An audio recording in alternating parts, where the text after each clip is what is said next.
Meanwhile, Subong adlaw mga amigo, ilawig na naman niya itong karabaw kaya wala ni kaon. a few moments later. Kung makita niyo mga amigo, perti kagutom sa nga itong nga alaga nga karabaw. Dira lang sa may kilidalan. Gipakiruhan ko ni gali ni Danay para pag-abot karon sa bakante, medyo busog na siya. Plano ko mga amigo dito ko ibutang sa bakante kay talihapon naman po niya be nga kuhan kay mabalik na po ang ulan. Ay kasabad ginan kung gapakiro ka mga amigo kung gainulan man. Kay dugay-dugay ka lang kabasa katugnaw nun yung panahon. Aring dalan mga amigo apakadto dito.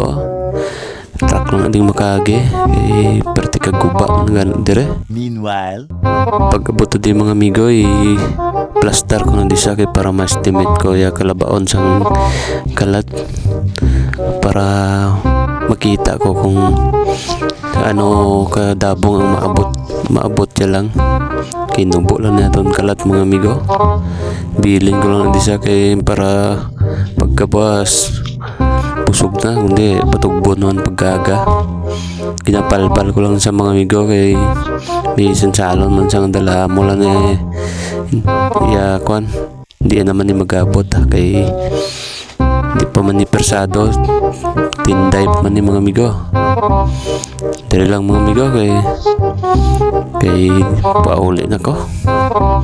Ara mga amigo, skilid kampo ko na sa gibutang, hindi man ni sa makalambot sa tubo. Paki-like and share po.